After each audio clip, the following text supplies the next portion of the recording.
สำหรับคนไทยก็มีไหมมีคนไทยไหม ยอมน้ำยอมฝนแล้วมีมี ก็ตอนเช้าก็พูดหมดแล้วเนอะเรื่องเดินปัญญานะก็สติที่สำคัญนะสติเป็นตาภายใน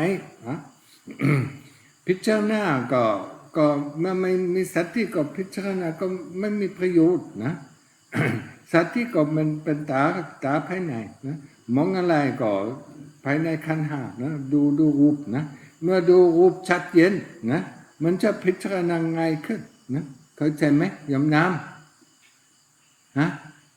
เมื่อเห็นส่วนมากก็สติก็ไม่ดีก็มันเห็นมัวนะมันไม่เห็นชัดและตัดไม่ได้นะเข้าใจไหมปัญญาก็เกิดขึ้นจากคำถามนะเมื่อมองดูเมื่อชอดูนะชอดูร่างกายเราเป็นภาคร่างกายนะและคำถามนะและคำตอบนะบางที่ก็มากับความรู้นะบางที่ก็มาที่เห็นชัดๆนะเมื่อทำอยู่นะเวลาเห็นรูปนะทั้งรูปนะทั้งร่างกายนะแล้วจะความใจเป็นยังไงนี่เป็นคำถามนะและจิตจะให้ดูนะมันใจยังไงมันจะอะไรก็ออกก่อนนะลมหายใจก็ออกก่อนหลังจากนี้ก็ความ อุณหภูมิก็ออกก่อนนะน้ำหลังจากนั้นก็น้ำก็ออกไปนะและสุดท้ายก็ตินก็ละลายนะมันจะจิตก็ให้ดูนะนี่ที่ปัญญาเกิดขึ้น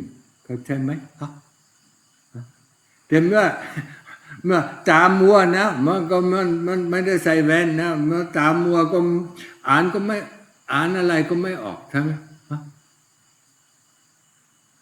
ต้องเห็นชัดๆนะยิ่งสติดีนะยิ่งฝึกสตินะยิ่งพิจารณาร่างกายหรือพิจารณาเวทนาหรือพิจารณา ความคิดนะความหลงนั่นก็ง่ายขึ้นนะวันนี้ก็พูดแค่นี้นะมีคำถามไหมหลวงพ่อคะแล้วถ้าในชีวิตประจำวันเราทำงานในชีวิตประจำวันนะคะแล้วเราไปเจอคนไม่สบายคนแก่คนเจ็บป่วยเราพิจารณาไปด้วยได้ไหมคะได้อยู่เรื่องนี้ก็เรื่องทั่วไปนะและที่สำคัญนะที่เริ่มฝึกพิจารณาก็ตอนเย็นนะก็ตอนเช้าคิดว่าอะไรก็ตอนเช้าก็ทำอะไรพูดว่าอะไรแล้วมันคำตอบเป็นยังไงแล้วความรู้สึกเป็นยังไงนะก็ดูทั้งหมดนะนี่เป็นพิจารณาได้นะเวลาเจอคนไม่สบาย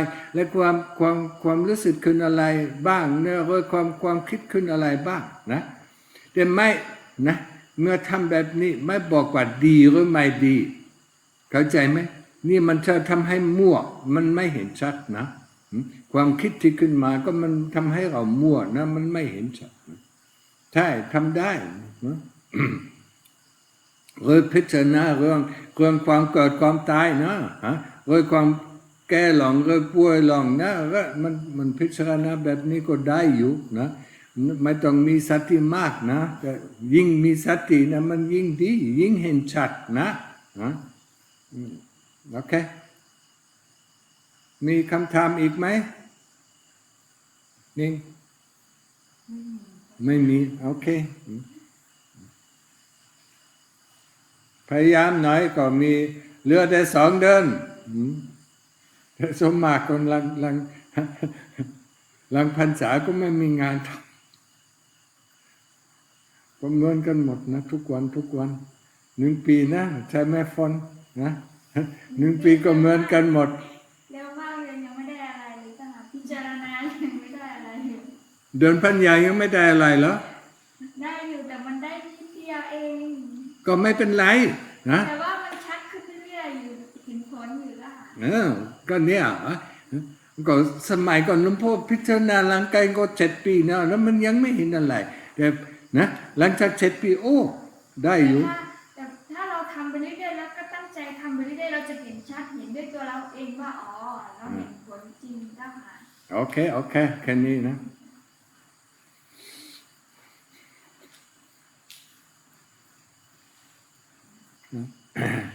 Today there are mostly, questions, questions are coming from me.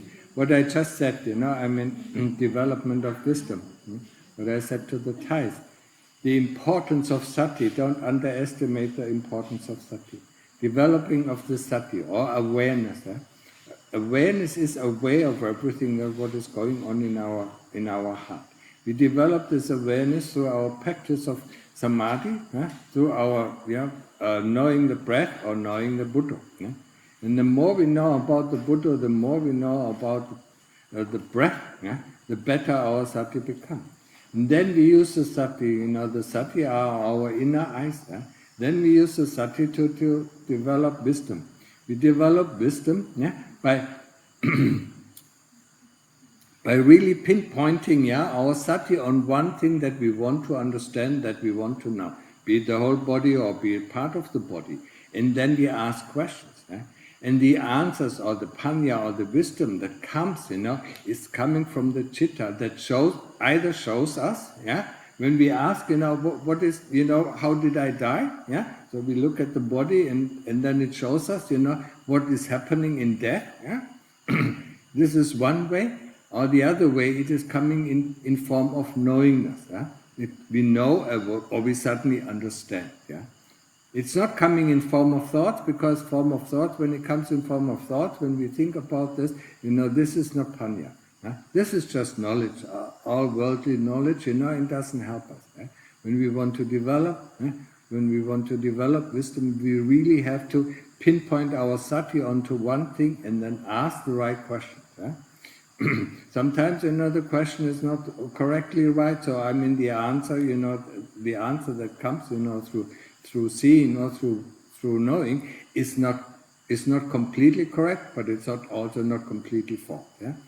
And the better our sati and the more direct our questions are, the better the wisdom that comes up.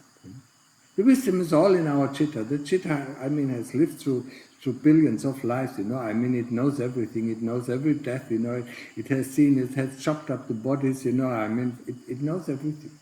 It even knows, how this body is, working. We just need to ask it. We know, if we want to know how our brain is working, it knows it. What comes before, anything happens in the brain, the citta. And without the citta, the brain doesn't move. But when the citta wants to think something, I mean, it sends the information, or it sends the starter, up to the brain, and then the brain starts to think. Okay, so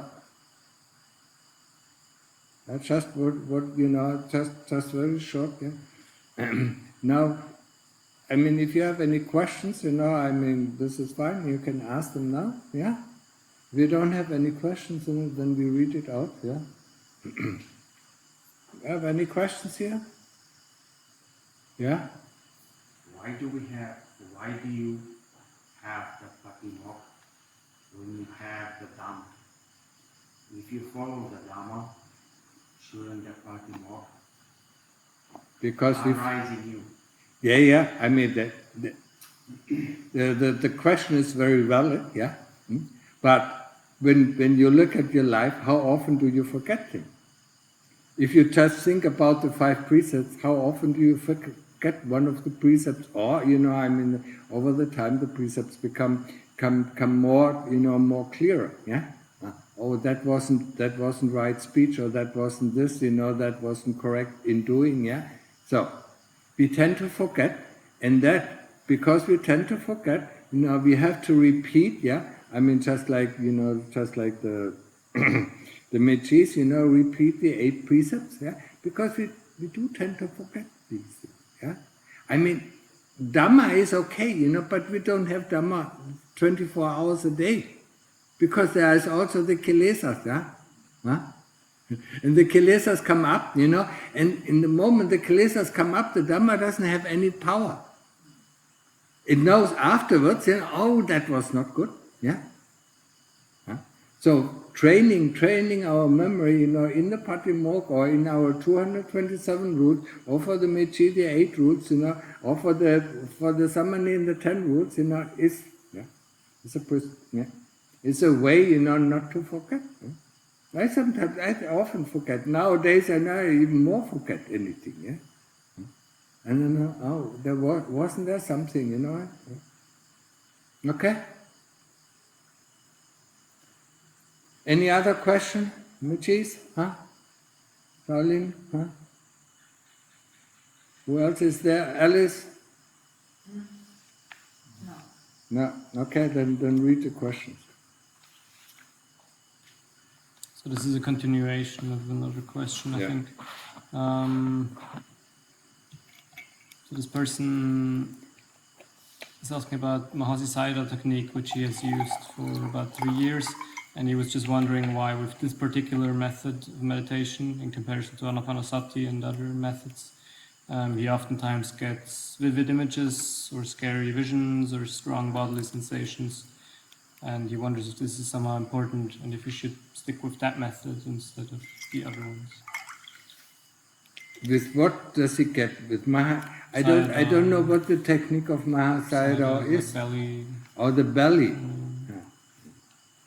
Yes, there are a lot of. We in English we have the same gut feeling, huh?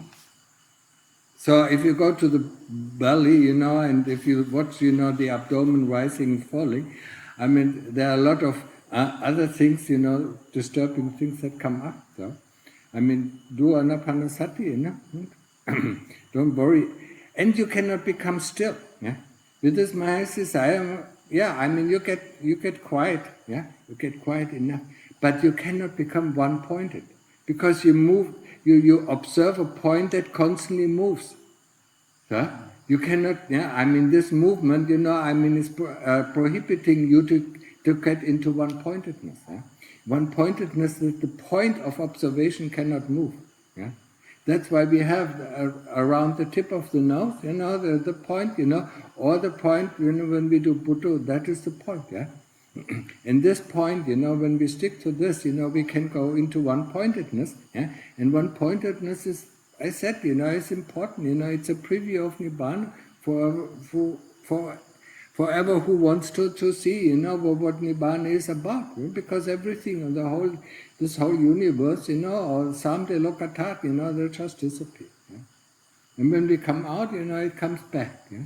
And if we have been very long in this one-pointedness, you will see how this world is built up, and then you understand. Maybe then you understand, why the Lord Buddha talked about, this is all an illusion. Yeah? Okay. Next question. Hello, Ajahn. What is the karmic consequence if we indulge in feelings of anger mentally but don't verbally or physically direct anger at others? What kind of karmic consequences would it lead to in a future human birth? It will lead to not only in the future human birth, but also in this birth, that anger comes very often. Yeah? If you don't investigate what comes before the anger and remove the seed of the anger, then this anger will come back to us. Yeah?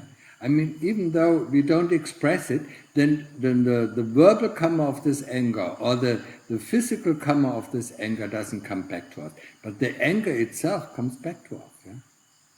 Mentally, we have 3 forms of karma. Yeah? Mental karma, yeah? Verbal karma, and bodily action karma. Yeah? So if you don't cut down on the anger that comes up or flares up, yeah, and let it there, yeah, and don't find the seed, and cut the seed, or remove the seed of the anger, then the anger will constantly come. Yeah?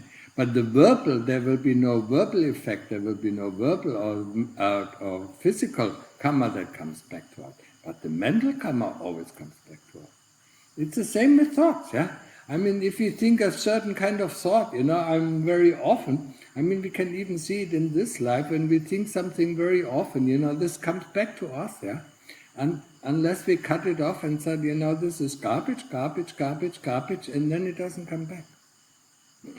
Okay, next.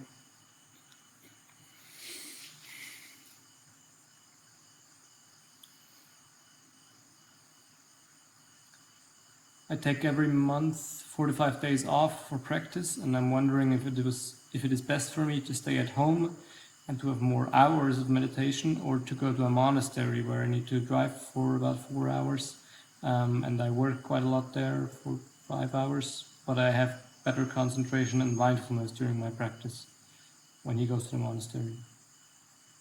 I mean, every month he takes 45 days 4 to off? 5. What? 4 to 5.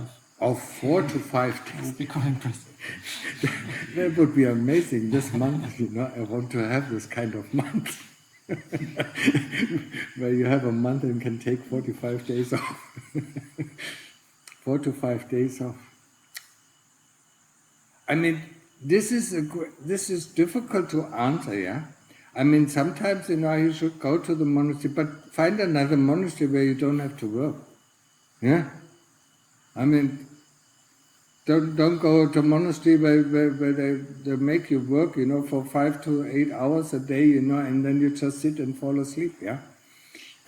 Find another monastery, you know, I mean, or do it at home, you know, and see, you know, you really have to examine the difference. Huh? He says, you know, is better concentration when he's in a monastery. Yes, and that is clear, because I mean, you cut yourself off the world that you live in. You know, when you have a house, you know, so many things, and all your thoughts, all your memories, all your things are within this house. Yeah.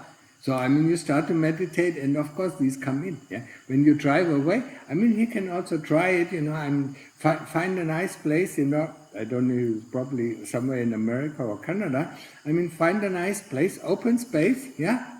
And then go there and meditate and see the difference. Yeah?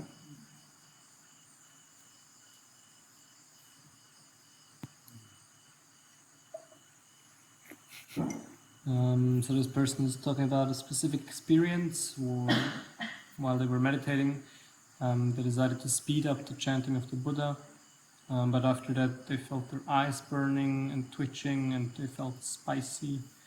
They tried to observe the pain, but they couldn't really, and they felt a force pulling them out of their body.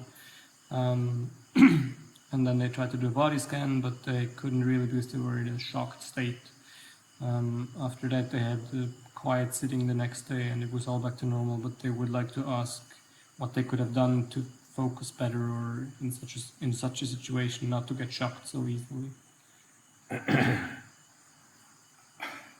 Sometimes, you know, it can happen, you know, when you do some chanting, that there are some hungry ghosts around you, you know, and that, you know, that is, they don't like, you know, when you're chanting, so I mean, they try to interrupt you, no?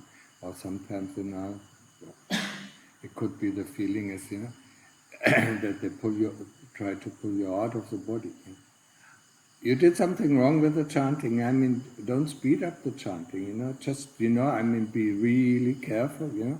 I mean, put yourself completely, just like you know, when you chant, put yourself completely in the chant, that there's nothing else than the chant itself, yeah. I mean, in that case, nothing will happen, yeah? But if if you just memorize, and while you're chanting, you think about this and think about that, I mean, this is always dangerous, yeah. It can lead to lots of things. Yeah? They were talking about chanting the Buddha, so I think they were just practicing, but the same answer. Oh, chanting the Buddha, it's the same thing, yeah. I mean, you know, Buddha, Buddha, Buddha, and I look, yeah, I mean, oh, this is nice, Buddha, Buddha, and I look there, oh, the sky, oh, there's rain, you know. I mean, these thoughts are constantly coming in, yeah. So, I mean, I have to be completely with the Buddha. I was talking in the beginning about it. You know, the more we are the Buddha, the more we know about the Buddha, yeah. I mean, the better it is, yeah. It works for both things, you know, be it the Buddha or be it the chant, and be it the Buddhist chant, you know, the same thing, yeah. Completely fall into it, yeah. I mean, I know it is, especially for Westerners, it's very difficult to let oneself fall into it. But when we fall into the Buddha, you know, it's so easy. Then nothing distracts us. Okay, next question. German. Okay, yeah, German. You got German. Can speak. Was würden Sie sagen, sind die wichtigsten Dinge für einen Theravada-Laien, die er machen oder praktizieren soll und welcher keine Sangha in der Nähe hat? Sila, Meditation, wenn welche, oder das Majjhima Nikaya lesen. Und wie kann er im Dhamma wachsen ohne eine Sangha, oder ist es überhaupt möglich zu erwachen oder nur eine bessere Reinkarnation zu erreichen? Danke. Es sind so viele Fragen in einer Frage. Ja. Was soll er machen als Laie, Theravada-Laie? Also, als Laie 5 Tugendregeln einhalten. Das ist das A und O, das ist die Basis. Als nächste Basis, er sollte mal die Vorträge von mir anhören. Ne? Was sind die What is it, Prerequisites? Was ist das auf Deutsch? Die Voraussetzungen? Genau. Voraussetzungen. Ja? Voraussetzungen, dass unsere Praxis tiefer geht. Großzügigkeit. Ne? Das kann man überall, ne? Praktizieren. Respekt, ne? Achtung vor allen Wesen. Ne? Egal, ob die gut sind oder schlecht sind. Ne? Kannst du auch überall üben. Ne? Und Dankbarkeit, für was auch immer dir gegeben wird. Ne? Selbst, wir sollten erstmal unseren Eltern sehr dankbar sein, ne? Dass sie uns 20 Jahre lang großgezogen haben, uns ständig unterstützt haben. Ne? Aber wir können auch unseren Freunden dankbar sein, wir können unseren Lehrern dankbar sein. Ne? Egal, ne? Was für Typen das sind. Ne? Sie haben uns versucht, etwas beizubringen, dafür können wir dankbar sein. Dankbarkeit ist, ja, das sind alle Sachen, die wir tagtäglich üben können. Und die uns fördern. Ne? Das sind nicht Sachen, die uns an irgendetwas hindern. Ne? Großzügigkeit, Respekt, Achtung, Dankbarkeit. Ne? Das sind Sachen, ne? Das sind die Voraussetzungen, dass wir wirklich tiefer in unsere Praxis kommen. Und dann können wir Anapanasati machen. Ne? Anapanasati oder das Buddha machen, ne? Und unsere Praxis vertiefen. Ne? Natürlich kann man die Majjhima Nikaya lesen, ne? und kommt natürlich auf die Übersetzung drauf an. Es gibt gute Übersetzungen und es gibt ganz schlechte Übersetzungen. Ne? Übersetzungen, die Wörter verwenden, die misleading sind, die uns in die Irre führen. Und Vorträge anhören, ne? von Lehrern, die wir mögen oder wo wir ein Vertrauen dazu haben. Ne? Aber vor allem praktizieren. Ne? Und wenn wir Zeit und Möglichkeit haben, irgendwo in ein Kloster zu gehen und da weiter. Ne? Und das ist das, was man als Theravada-Laie machen kann. Ne? When I sit in meditation, I can hear the pulse beating in my head and it disturbs me. I tried to use Itipiso to the beat of the pulse, but that didn't help. Please, have you any advice for me? Be more interested in the breath. I don't know what he's doing. Yeah, I mean, use the breath or use the Buddha and be more. If you're interested in the pulse beating, I mean, it's something. When you do it and get used to it, I mean, of course, your interest always goes there. Is the pulse still beating? Yeah? Now you have to take this part of the interest back to the Buddha or back to the breath. Yeah? It takes a while, but it is possible. Yeah? Whatever, yeah. I mean, every one of us probably has the same experience. I mean, we latch onto something, yeah. Just like in the last Zoom session, somebody latches on the music and he always hears the music, yeah. I mean, so he has to pull this interest when he sees, that it goes to the pulse, yeah. Then put this interest back into the Buddha, yeah. But because he's bored with the Buddha or he's bored with the breath, I mean, he looks for all the things that are interesting. And that's why he gets stuck onto it. Next. As children, we try to guide our parents so they don't break the 5 precepts as advised by the Buddha. Overall, it's been quite good. Huh? Never heard that. Normally the parents teach the children, Okay. Overall, it's been quite good, but they do not keep them consistent yet.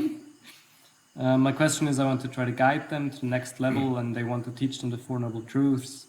but they don't find the good opportunity, and they feel like they don't have the wisdom for it, so they get anxious, and they're just not sure how they could teach them the higher Dhamma, basically. First teach yourself, yeah, until you get off a level of no questions anymore, yeah, and then you can teach others. The only way that you can teach parents or friends or anybody is when they show interest in what you are doing. And then you have to be very careful. Yeah? You tell them, or you talk to them, or you teach them, and the moment their interest is gone, you instantly have to stop. Huh? But we always want to teach, and it is some sort of conceit that we want to teach others how to do better. Yeah? Because we ourselves cannot do it. Yeah? It's everywhere the same. Yeah? I see it so often. Also some of the lay people here, the Thai lay people, they teach meditation, but they cannot do meditation themselves. Yeah? What is the purpose? You misguide other people. Learn it for yourself, yeah, until you have no urge of teaching others, then you can teach. Okay. Teaching my parents. Yeah. My mother, in the beginning when I started meditation, she said something, what you do is wrong, yeah? I said, don't worry, I know that what I'm doing is right, yeah? And then 1 year later, when I turned around 180 degrees, what are you doing? Can you teach me? Yeah, then you can teach. Yeah? If somebody is interested, yeah? But you also have to stop instantly, when their interest in what you say is fading away.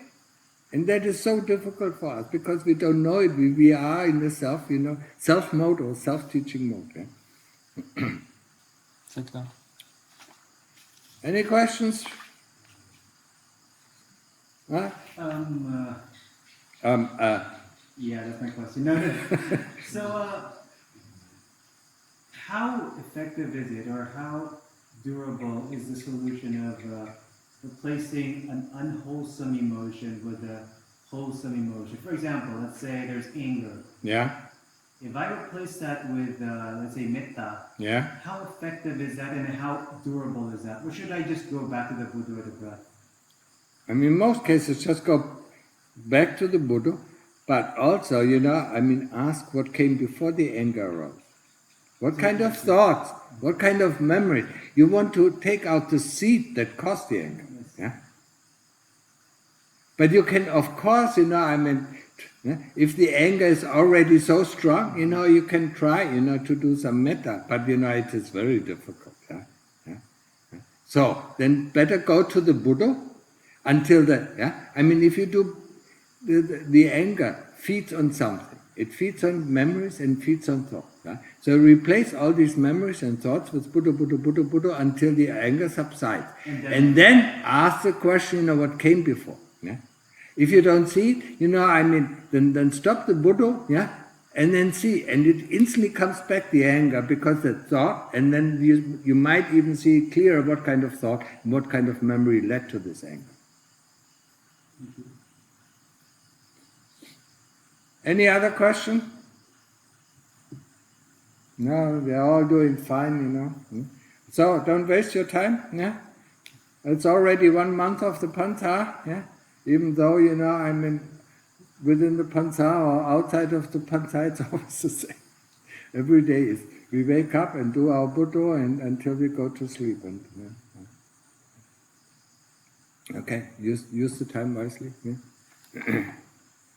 Practice as much as you can, and a little bit more. Just every day a little bit more. Just 2 or 3 seconds more. Yeah. Over time, it will pile up and becomes hours. And, yeah. And if you can't face a problem, yeah. If you have really difficult, yeah, then just tell yourself, okay, the kilesas defeated me. Raise your white flag and said, I give up, I give up, I give up. But know that you give up. Not just, just stop. Know that you give up, And at the same time, you tell yourself, okay, next time I just do a little bit more. I don't give up, I don't give in so easily, 1 second or 2 seconds or 3 seconds, yeah? In this way, you will sooner or later overcome the problem. You put more and more resistance up. But you have to realize, you have to tell yourself, okay, the kilesas defeat me, they defeat me all the time, I mean, we go into the boxing ring with the kilesas, and the kilesas is the champions, yeah?